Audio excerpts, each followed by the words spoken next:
Hi, this is Michael Buffer, and welcome to the BoxHard Podcast. Hello, everyone. This is Mikey Garcia. Yo, it's your boy, the odd guy himself, Malik King Scott.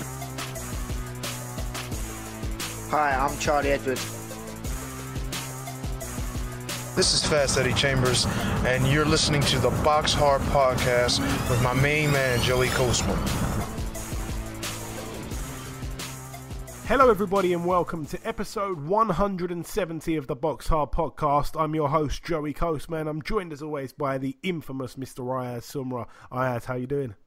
I'm good, Joey. Yourself? Very good, my friend. Very good. It's great to have you back on the show. Of course, you wasn't here last week. I had to do it on my own. It's been a while since I've had to do that. But me, myself, I'm known now as Mr. Consistency. I haven't missed a show since November 2016. We've been banging them out, or I've been banging them out at least every week since then. And, of course, before that, we're going to start with the review part of the show. I'm going to try to go through this show as quick as possible. I am battling a little bit of a cold, and it's been a busy couple of days. We saw on Monday the press conference between Craig Richards and Jake Paul, the reschedule of their fight and the whole card itself. And then on the Tuesday, Amir Khan and Terence Crawford. So it's been busy this week in boxing.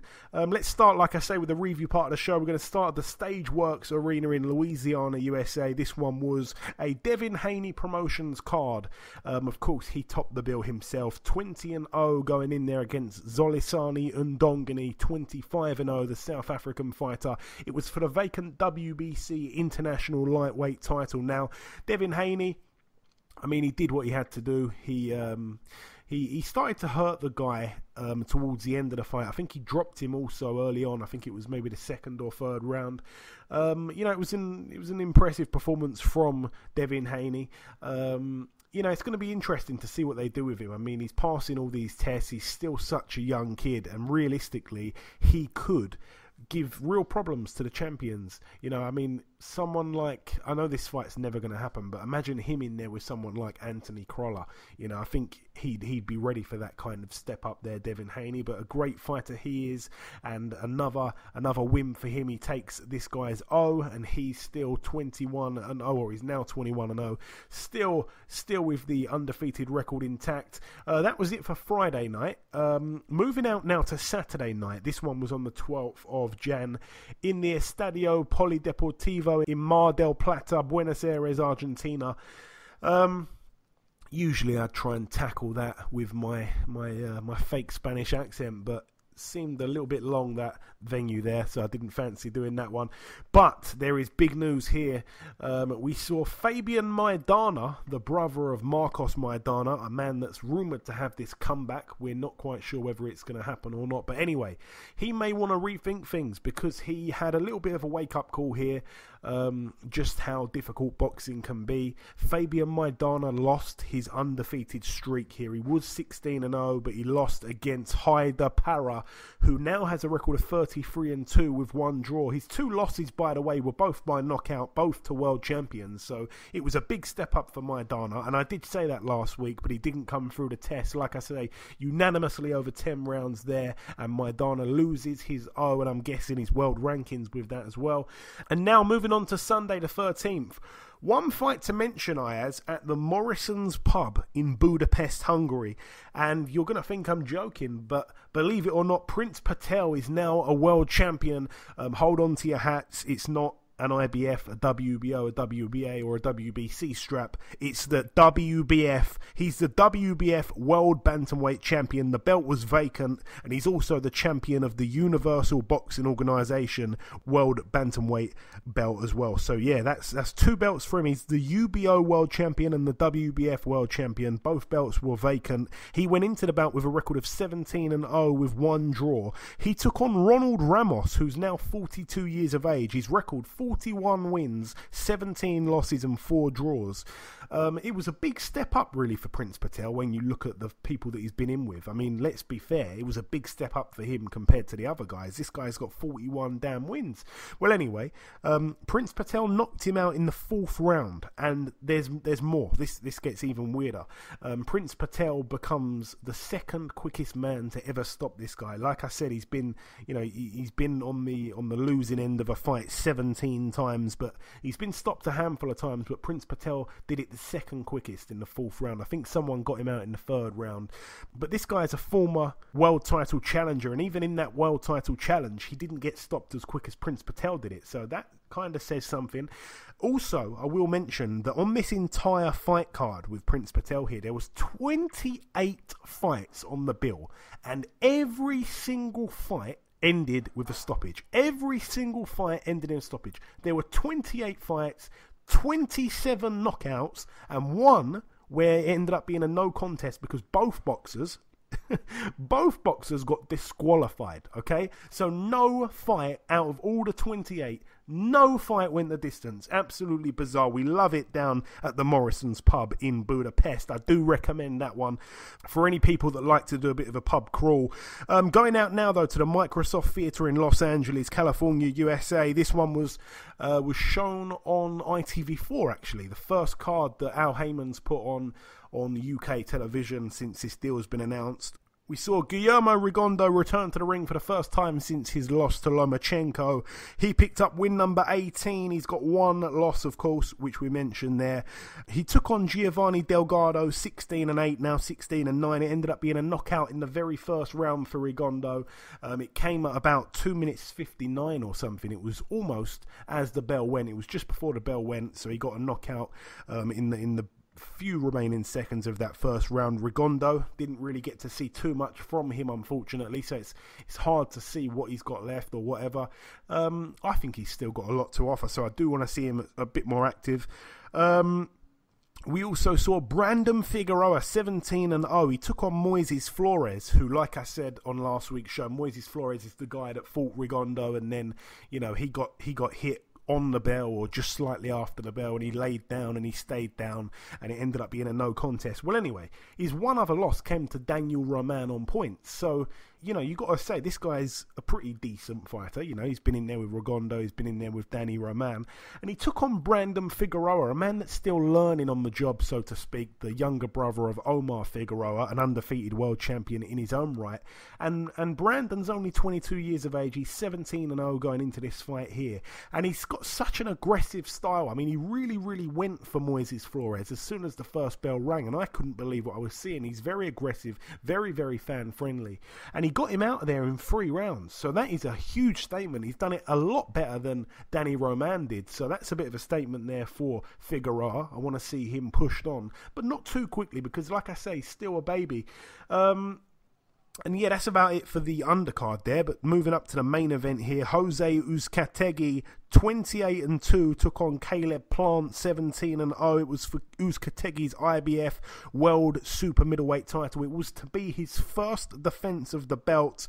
Finally, I think he had a non-title bout in the meantime, but this one was his first defense, and it was an unsuccessful defense. He saw himself on the deck in round 2 and round 4, and he ended up losing a unanimous decision over 12 rounds. Now, the fight itself, in the very first round, it was a confident start from Caleb Plant. I think that was also a round where Uzcategui missed badly at the end of the round, and you know, Caleb Plant did like a Billy Joe Saunders-esque kind of glance at the miss, and Uzcategui was constantly on the front foot in that first round, but the better work certainly came from Caleb Plant. I gave him that round. The second round, like I say, Caleb Plant got the knockdown. It was a good round for him as well. He was starting to push Uzcategui back, and then in the third round, it was a closer round. I actually gave that one to Uzcategui, despite the commentary team giving all 3 of those first 3 rounds to Plant. In the fourth round, I mean, it was early on in the round where Caleb actually got cut himself, and he seemed to be in some real trouble. And then as the pair were trading shots, which in my opinion wasn't smart for Plant, the pair exchanged left hooks, and Plant put Uzcategui down once again. So that was the second knockdown, like I say. And I was shocked at that point by the performance thus far of Plant. In the 5th round, I gave that one to Plant also. Uzcategui was just chasing Plant around the ring. Plant really did have to work hard to win the round, but I thought he did enough. In the 6th round, it was a quick start by Uzcategui. I often worried for Plant when the pair would exchange, but I will admit to being a little bit guilty of believing in Uzcategui's power before the fight, and I guess not really believing in Plant's power. Hence the 2 knockdowns taking me by surprise a little bit. It was a close round in that 6th round, and Plant seemed to be getting a little bit tired already in that 6th round. But if I had to edge it to anyone, I again gave that round to Uzcategui. In the 7th round, it was another close round. It could have gone either way, but I actually edged it to Plant. In the 8th round, it was a bit of a messy round at times, but definitely Plant won that round. The 9th round, a very interesting round. Good inside work by Plant, and he was winning the round, but he took a big shot himself that seemed to wobble him, and his body language was awful despite dancing around and trying to prove that he was fine. I actually felt Plant won the round, but funny enough, the commentators gave that round to Uzcategui, and that was the first round that they gave him in the whole fight, this 9th round. So I felt that their scoring was really bad. They were being quite lenient towards Plant. In the 10th round, it was a very bad round actually for Caleb Plant. He took a big right hand, but he did take it well, to his credit. Uzcategui looked very fresh as well still in that 10th round. I mean, he had no sweat on him. Plant did finish the round pretty well. In the 11th round, it was another close round. Lots of pitter-patter shots. Both men were leaning on each other and just tapping each other, really. But Plant's elusiveness was pretty good, and his little shots were eye-catching and more frequent than Uzcategui's. So I gave him that round also. And then the 12th and final round, I mean, it was a poor round, really. The crowd were booing. Plant just tried to hold and run. He didn't really do anything. I don't think he threw more than 3 shots the whole round. And it was very easy to score that round. It was obviously a Uzcategui round. He was chasing him, trying to force the fight. So after everything, I believe I had it to Plant by 5 rounds in the end, so a lot closer than the commentary team had it. But that was really it from last week. Like I said, it wasn't too much to go over. Just before we wrap up part 1 though, there is one last thing to do. You know what it is if you've been listening for more than 2 weeks where we've only had one guest on. It is time to welcome our very first guest.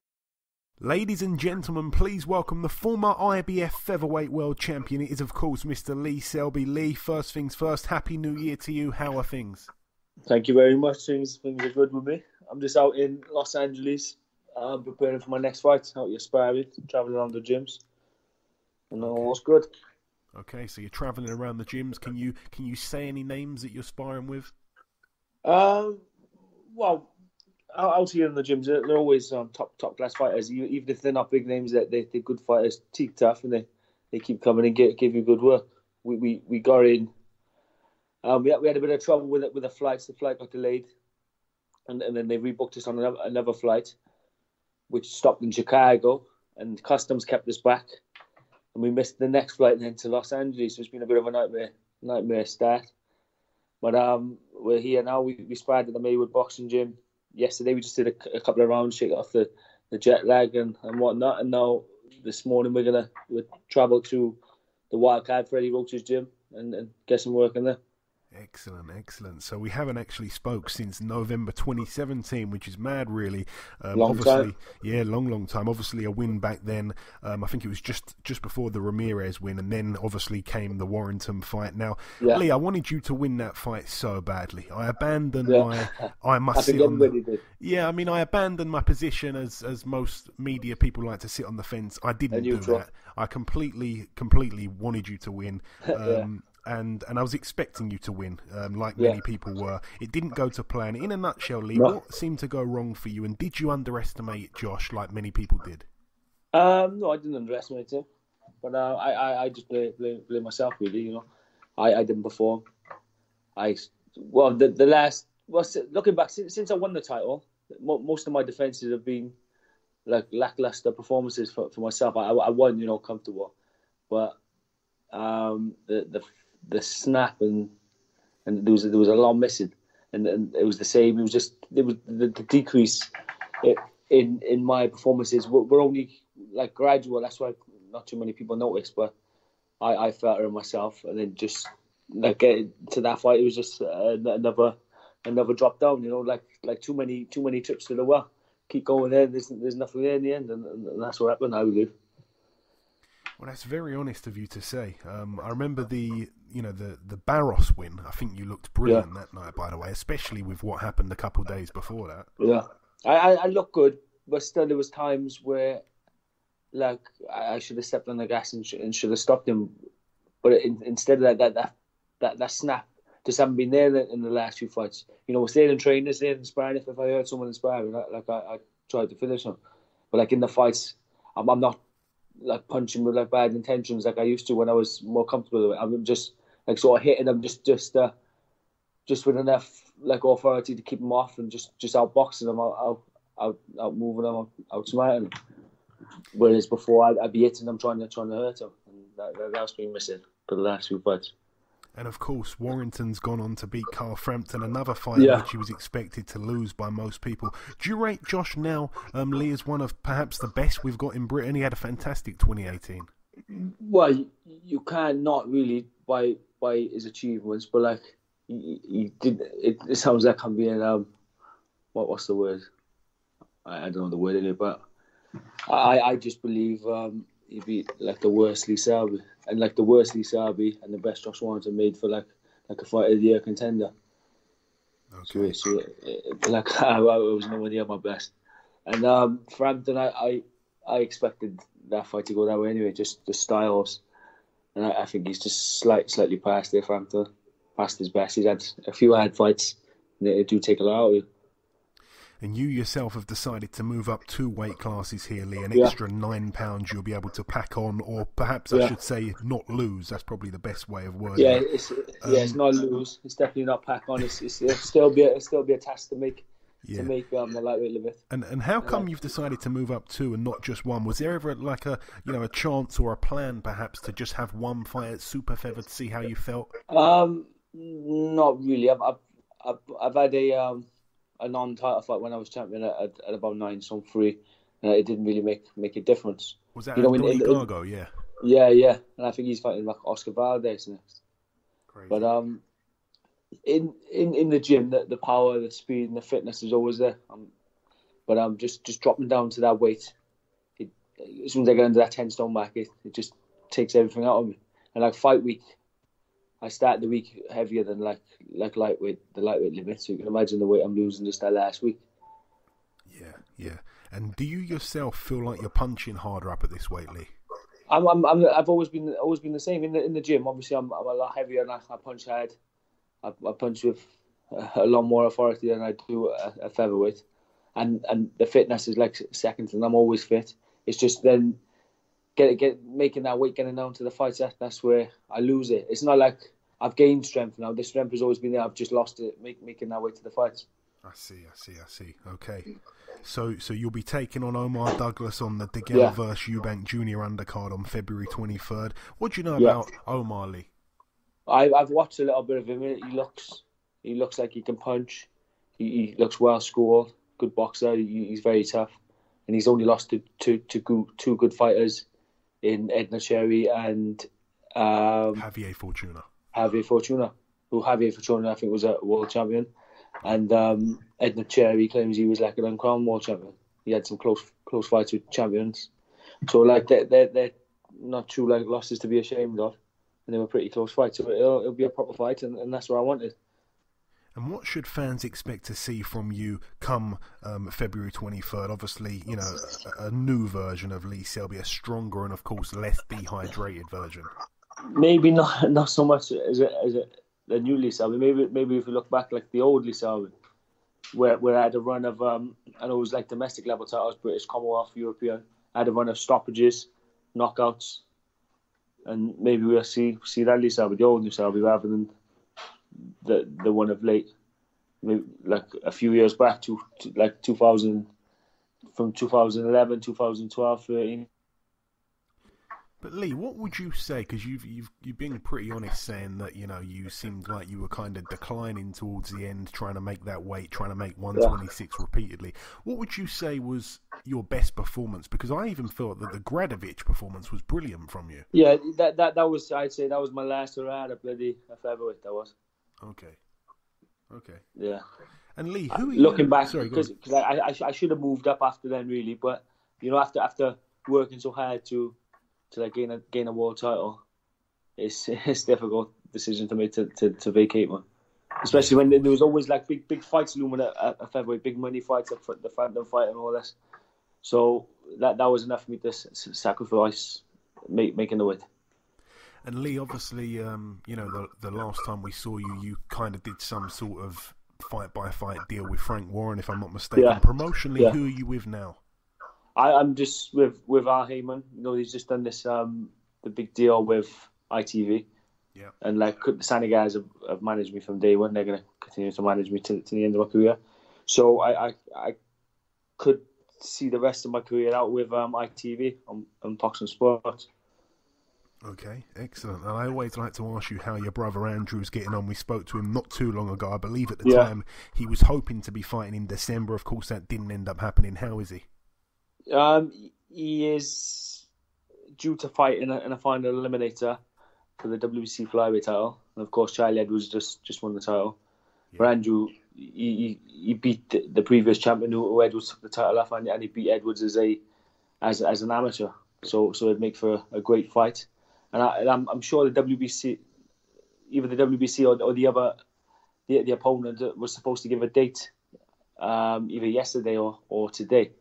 I'm not sure with the time difference, but the date should be any time now, and I believe it'll be in Mexico. Okay.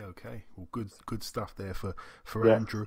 Lee, what really is your plan through 2019? I mean, are you looking at all British kind of fights like Ricky Burns or Anthony Crolla now at lightweight, or are you just looking at fighting the world title holders? Our local fans, UK fans, they love a British domestic fight, and I to be honest, I'm game to fight anybody anywhere. I don't really plan out my career. I just keep myself fit and do my job as a fighter, and I'll fight anybody who's put in front of me. No one on the hit list right now? I don't know what my managers have got in plan, but I like I said, I just keeps myself in shape, and I'm just ready and willing to fight anyone. That's a good thing about me. I will fight anybody in a boxing match. I wouldn't back out of any fight at all. And I believe most fighters are like that, especially us Welsh fighters. Yeah, you. I was going to say your brother 100%. I mean, I know that for sure. Coming down really to the last question. Lee, if Josh Warrington should take on the likes of Kid Galahad or the likes of Oscar Valdez, we're hearing, how do you see him faring in both of those fights there? You got a funny little style, both you named above, Carl Frampton and I. We're all like much better score, better class fighters, but with his little style, rushing in and throwing the fast punches, it's effective. And I've sparred with Galahad, I've sparred with Valdez.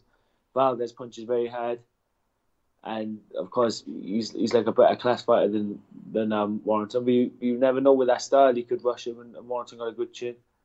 And Kid Galahad, I've sparred with him. He's a class fighter as well. He's good at dictating the pace. He got great timing. So it's difficult to tell. And leading up to the fight, you don't know what's going on in the training camps, and just even on the day, you wake up. Some days in the gym, I'm untouchable sparring, and I'll go to the gym another day, and I get caught all the time. So it really depends on the night. Yeah, I think I'd like to see Warrington either take on the likes of Quigg or Valdez. I think both fights there would be very, very pleasing on the eye. Yeah. And Lee, just before we let you go, anything that you want to say at all to our listeners, literally just before we let you go?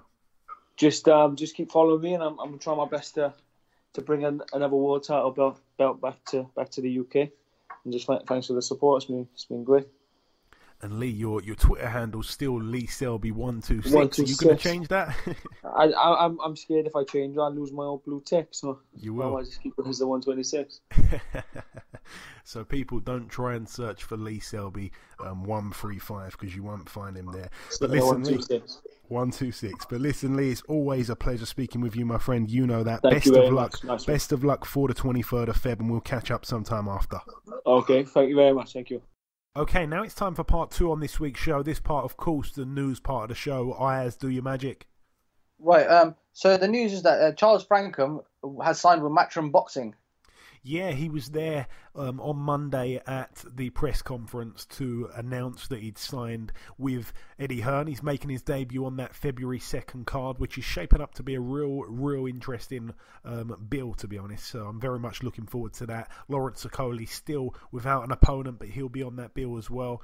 And like I say, we finally get to see Craig Richards and Jake Paul. But a great signing, Charles Frankham, a very good amateur. He's been hanging around at all the gyms. He's gone everywhere for sparring, and it's going to be interesting to see what happens in his pro career. So a very exciting journey, I'm sure that will be. And that's it for the news. Thank you very much, Ayaz. Right, getting on to the preview part of the show now. We're going to start at the MSG, Madison Square Garden Theater, though, in New York, USA. Let's start here with the undercard. Friend of the show, Chris Algieri, 22-3. He's in a 10-round contest against Daniel Gonzalez, who's 17-1 with one draw. Not to be confused by Daniel Gonzalez, the serial killer. But yeah, Daniel Gonzalez, his one loss came to Danny O'Connor. It was a 3rd round TKO. He lost to him at the back end of 2017. Since then, he's put together 3 wins, and like I say, he takes on Chris Algieri, who's been extremely inactive, but it's the return of Chris Algieri. He looked good in his return bout, and I'm sure he'll look good again here. He looks in fantastic shape, by the way, and like I say, it was a great interview that we had with him on the Christmas special. Moving up the bill, we've got Amanda Serrano, 35-1 with one draw. She fights for the vacant WBO World Female Super Flyweight title. I believe if she wins this, I think she becomes a 5 or 6 weight world champion. So that is quite groundbreaking. There's not many men that's managed to do that. So this is mega for boxing, not just women's boxing. This is unbelievable. What an athlete she is, Amanda Serrano, by the way. Never had a boyfriend in her whole life, never gone partying, never done any alcohol, never done any drugs, and doesn't even own a phone, has never even owned a phone. She lives the life. She takes on, by the way, Eva Voraberger, who has a record of 24-5. That's 10 2-minute rounds there. We also have Big Baby Miller. It's still unclear if he's going to be fighting on the bill or not. I mean, it says he is, but who really knows? We're hearing lots and lots of rumours about Joshua and him getting it on. Anyway, his record 23-0 with one draw. It's a 12-round contest should it go ahead. Also on the bill, Matchroom's new signing TJ Doheny. His record 20-0. He puts his IBF World Super Bantamweight title on the line. Again, this is his first defence, and he takes on Ryohei Takahashi, another Japanese fighter. That's the problem with those lower weights, unfortunately. There's lots and lots of Japanese and Asian fighters there, so not many big names that you're going to see him in with. But like I say, I really do want to see him take on the likes of Gavin McDonnell. I think that'd be a fantastic fight. Also on the bill, we have Jorge Linares, 45-4. It's his 50th contest. He takes on Pablo Cesar Cano, who's 31-7 with one draw. I don't really see Cano, causing any trouble to Linares.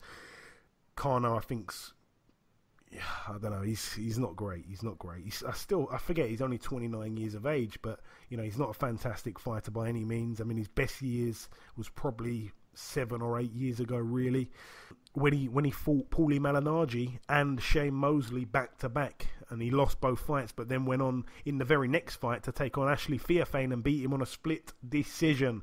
But topping the bill, Demetrius Andrade Ayaz, 26-0, puts his WBO World Middleweight title on the line. Once again, it's his first defence as well. It's a double world title show, or 3 world titles, I should say, if you include Amanda Serrano's female world title bout, which we certainly should include.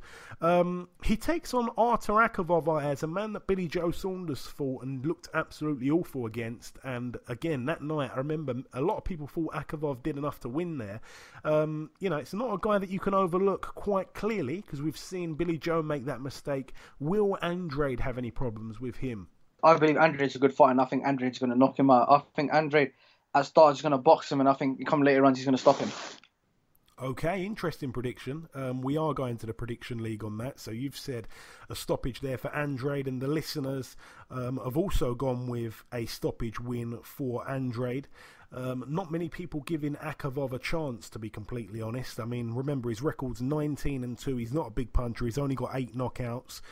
His 2 losses, like I say, Billy Joe Saunders, a very, very close fight, and the other loss came really early on in his career. I think it goes points. I really do.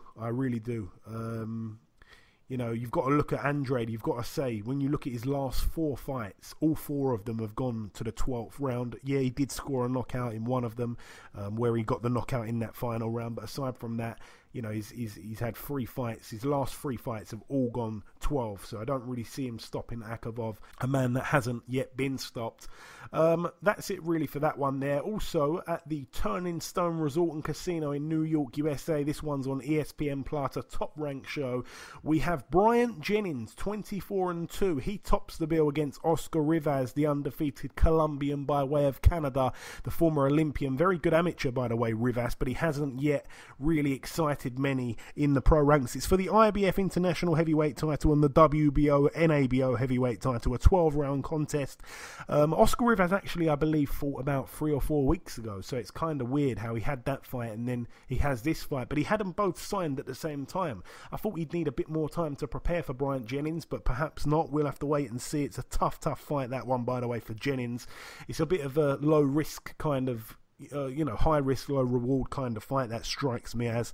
Also on the undercard, friend of the show, Shakur Stevenson gets his chance to move to double figure wins. Can he move to 10-0? It's a 10-round contest, by the way. His opponent yet to be announced. And now the final bill to mention at the MGM Grand in Las Vegas, Nevada, USA. This one's going to be shown, by the way, on Showtime, and also, remember, ITV4 Saturday night. What a fantastic card. We've got an interim WBA World Featherweight title bout between Jack Tapora, 22-0, and Hugo Ruiz, 38-4. Moving up the card, we've got Badu Jack, friend of the show, 22-1 with 3 draws. He fights for the vacant WBC Silver Light Heavyweight title against the undefeated, again, very good amateur, Marcus Brown, 22-0. Marcus Brown's a good fighter, by the way. That's a 12-round contest there. We've gone to the prediction league on that one, Ayaz. I mean, obviously, Marcus Brown's got a few good wins now. Like I say, 22-0. He's got as many wins as Badu Jack, but of course he hasn't fought the opposition that Badu Jack has fought. And for that reason, I have to favour Badu Jack. Are we seeing a stoppage here? Or are you seeing a stoppage here? Or do you see Jack winning on points? Or do you see an upset, perhaps? I think Badu Jack's a league above him. So, I mean, Badu Jack's, obviously, we've seen him for to better oppositions. And, I mean, to be fair, like, Badu Jack, he's a well-improved fighter. So, if I'm going to go with him, I'm going to go for a Badu Jack by knockout. Badu Jack by knockout. Okay, I'm going to go with... I'm going to go with Badu Jack on points, I think. I'm playing it safe, or trying to play it safe. But the listeners have gone with Jack by knockout. And interestingly, in second place, they've gone with Marcus Brown to win on points. So that would be interesting. We do know that Badu Jack doesn't always get lucky when it comes to the decisions. We've seen many questionable draws. Moving up the bill once again, 16-2, Roche Warren. He fights for the vacant WBC World Bantamweight title against Nordin Ubali, who's actually 14-0. That's a great fight there down at Bantamweight.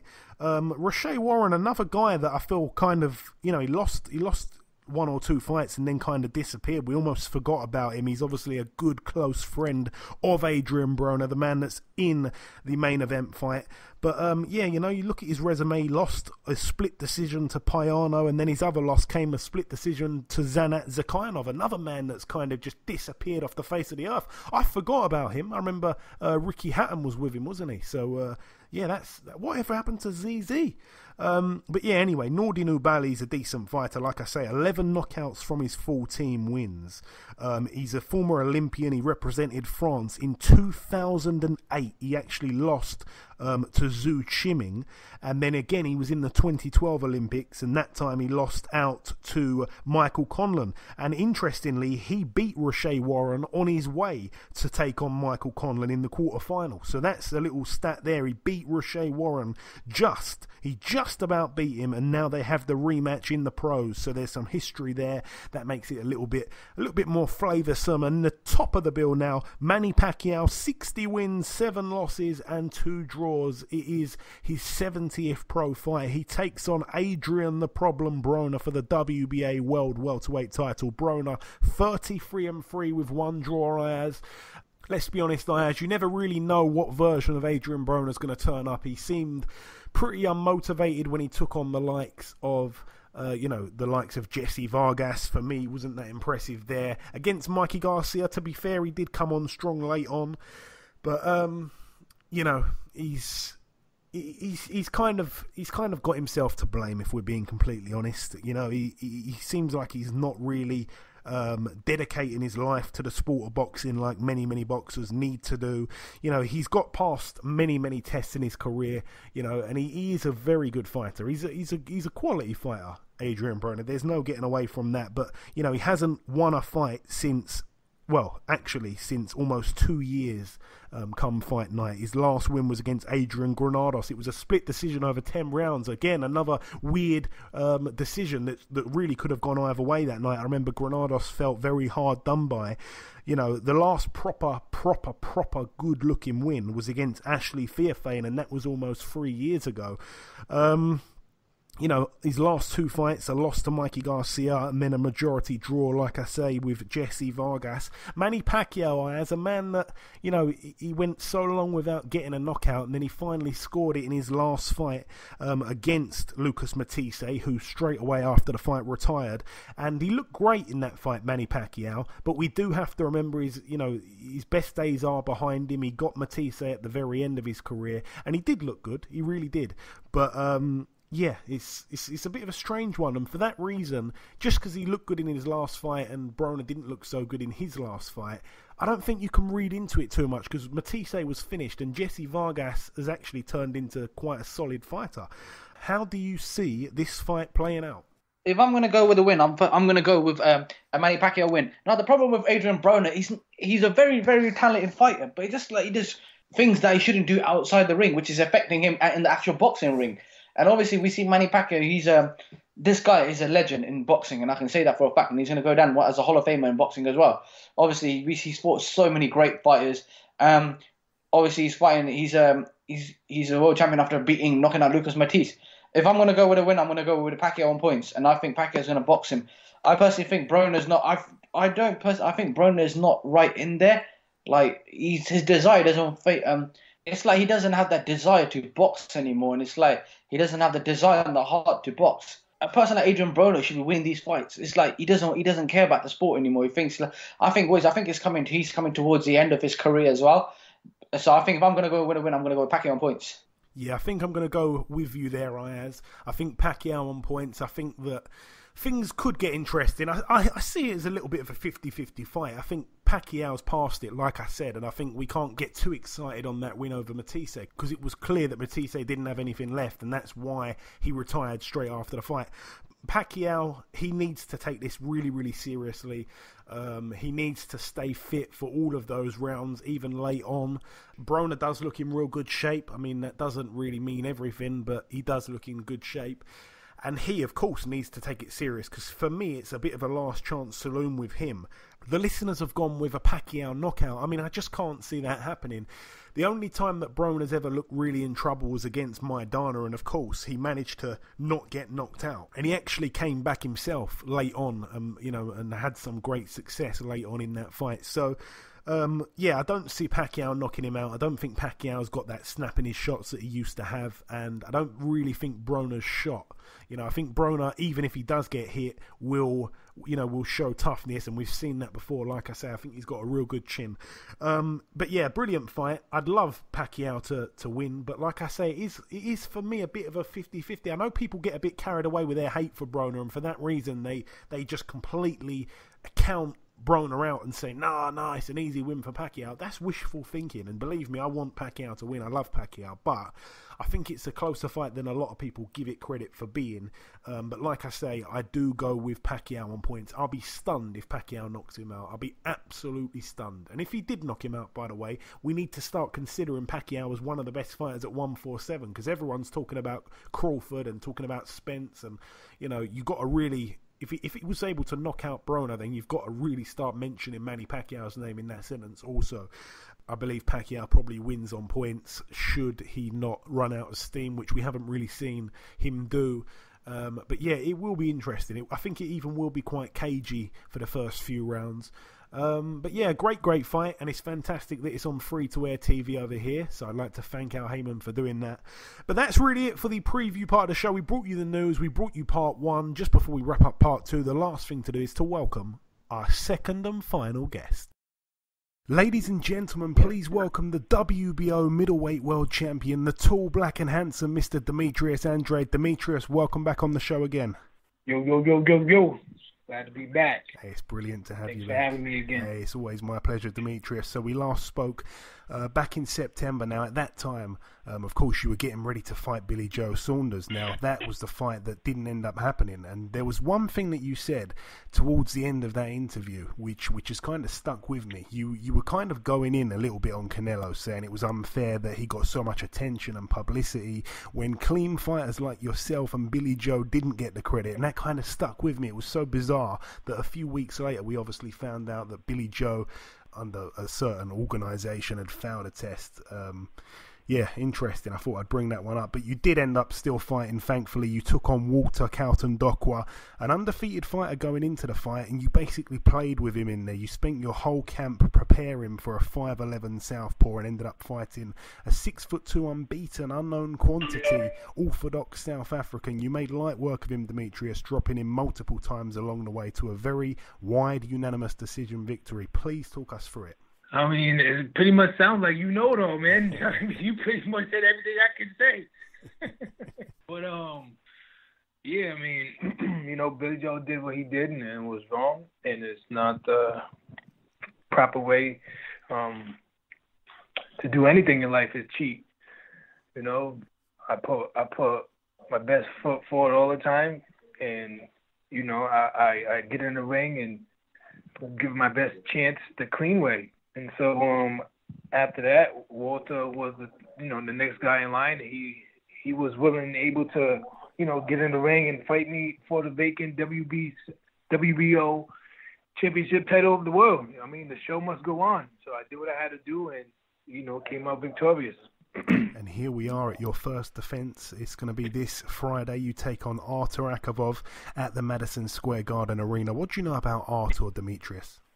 We know he's a real guy. He fought Billy Joe Saunders and gave him a hard time. Very hard time, yeah. And a lot of people thought he won the fight, actually, Arthur. So, we're not looking to, fight tomato cans or people that's just going to come in and lay down, because that's not what I want to get ready for. I want to make sure that, whoever's in the top 10, 15, is people that I'm fighting. So no other top guy or other elite fighters can say there's nobody else out there to fight. Yeah, there isn't anybody else out there to fight, because Demetrius is beating them all, and so now it's time for Demetrius to get in the ring with the likes of Canelo, Triple G, and even maybe Danny Jacobs if it boils down to it.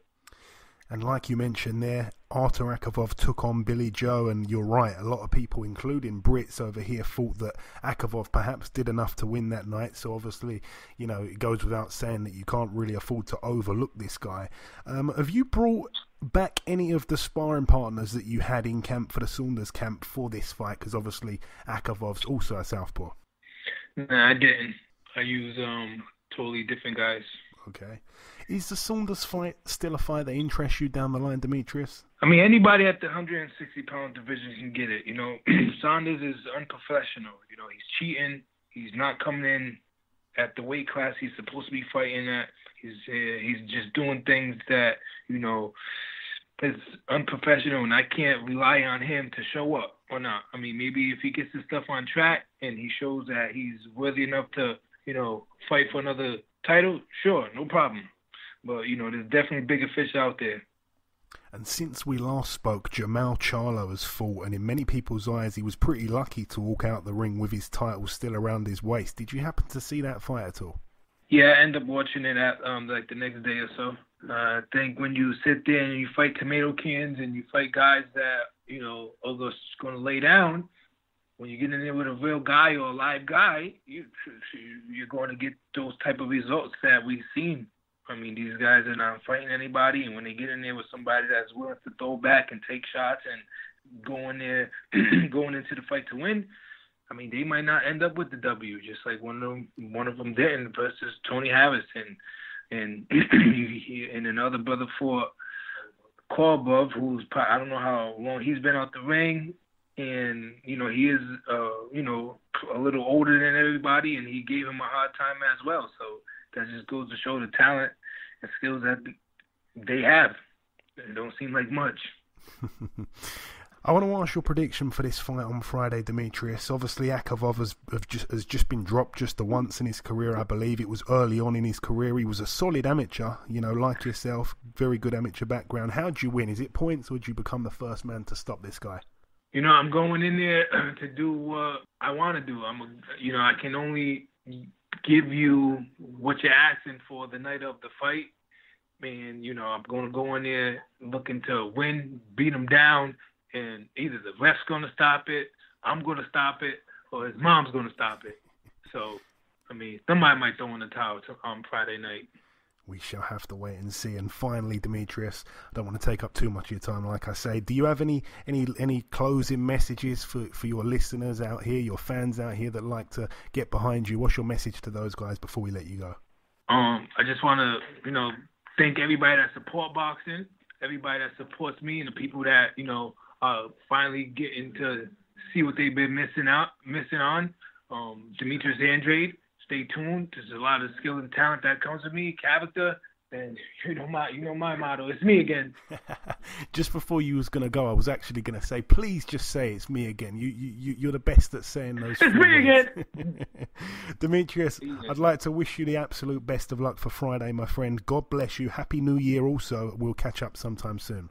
Yeah, thank you. Take care. Okay, and this concludes episode 170 of the BoxHard Podcast. I've been your host, Joey Coastman. Ayaz Sumra has been Ayaz Sumra. A massive thank you to our two guests on this week's show, the former Featherweight World Champion Lee Selby, who we caught up with from Los Angeles, and the reigning WBO Middleweight World Champion Demetrius Andrade, who we caught up with from New York. We had two back-to-back shows last week and the week before, in which we only had one guest on each show, but we're back to two, and we're back to two with a bang. Two current or former world champions for your ears this week. Lots and lots of news, by the way, has broken since we started recording the podcast. Matchroom have announced a show in Liverpool on March the 30th. The bill will be topped by the new signing Liam Smith. He takes on Sam Eggington. The undercard will also see Robbie Davies Jr. take on Joe Hughes, Anthony Fowler take on Scott Fitzgerald, and David Price will also be involved. Frank Warren has announced the card to take place at the Royal Albert Hall. Boxing will return to the classic venue after a 7-year hiatus. The first ever event that took place in that venue was 1918. It was back in 1918, and 101 years later, boxing is back. Daniel Dubois tops the bill against Razvan Kajanu. Liam Williams takes on Joe Mullender, and Nicola Adams fights Areli Mucino for Mucino's WBO World Flyweight title. Anthony Yard's next opponent has been confirmed. He will take on Mehdi Amar. That one is happening on February the 23rd in Leicester. Now, Mehdi Amar actually went the distance with Gvozdyk, the man that obviously beat and dethroned Adonis Stevenson.